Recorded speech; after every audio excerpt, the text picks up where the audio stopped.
What is going on, guys? Welcome back to another video. It is your boys Alien. Once again, my last video got like almost 100 views now, so thank you guys for that support. But my subscriber count's kind of stale right now, so if you could do me a favor, subscribe to me. If you're into commentary, I will be doing a story time tomorrow. If you follow my Twitter, you know what happened, but basically I had to evacuate a theater, and then 20 minutes after we got back in, the movie had technical difficulties for 20 minutes, so I'll tell that story tomorrow, most likely. But anyways, I'm going to be giving a review of that movie that I saw, which is Scary Stories to Tell in the Dark, which released yesterday. Well, it's 2:30 in the morning, so 2 days ago technically for the early release, but I saw it on Friday because my dad was busy and my mom is out of town, so you know, Home Alone, you know how it is. By the way, Home Alone reboot coming to Disney+. But anyways, let's get into this review. No spoilers until the end. I'll warn you when the spoilers are coming so that people who've already seen the movie can hear my opinion on this. But anyways, let's get into it. First of all, let me say that there's a stigma for PG-13 movies that the spooks and scares are just horrible, not scary at all. Because obviously PG-13, it's intended for tweens and teenagers, you know, but this just like destroys that claim because there's so much scary stuff in here. The creatures, like the pale lady in the hallway from the trailer, she is the creepiest one in my opinion. There is a lot of other ones, like I forget the name, but yeah, they're just really terrifying, and there is a ton of jump scares, so if you don't like jump scares, this is not the movie for you. I'd say there's like 15 maybe-ish.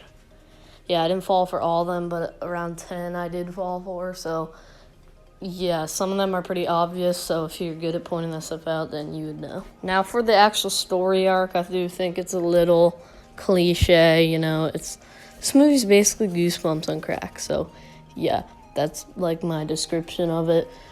But, you know, that cliche monsters come out of a book, you have to stop it, you know, stuff like that. But it does have a lot of twists in it that most movies wouldn't dare do. And once you see the ending scene, there may be a hint towards a possible sequel. So if the movie does well enough in the box office, which people are predicting it will do pretty well, then we should be seeing a sequel by Lionsgate. They're just atmospheric. Some of this atmosphere just terrifying in this movie, which I did not expect, really.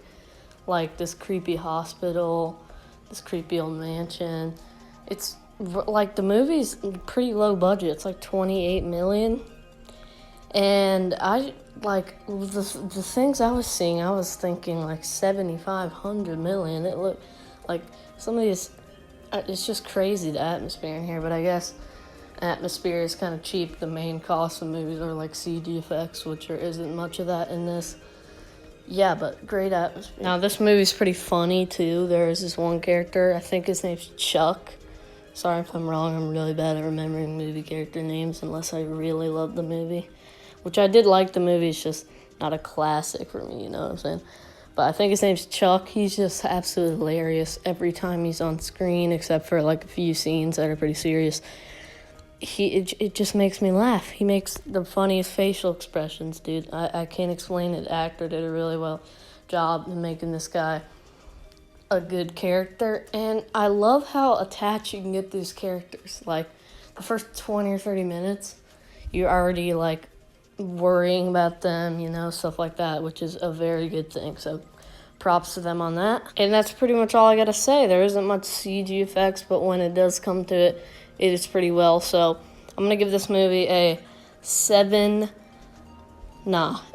8 out of 10. 8 out of 10. Definitely would recommend. Probably won't be the biggest blockbuster of the summer, you know. A lot of competition right now.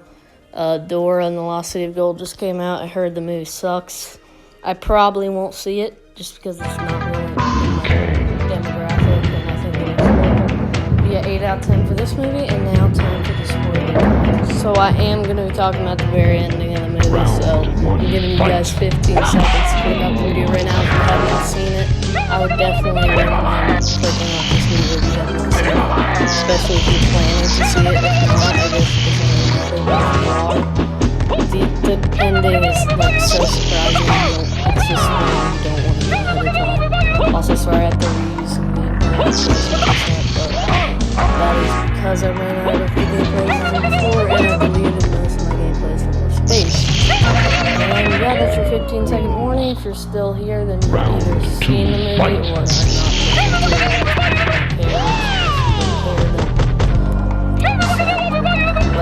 But yeah, anyways, they killed everybody. Like, holy crap, there's only 2 main characters left, unless you count. Actually, it's 3, but I'm not counting his dad, but everyone died.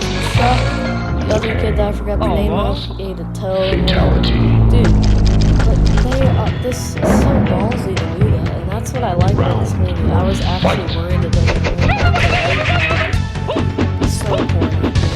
But they didn't.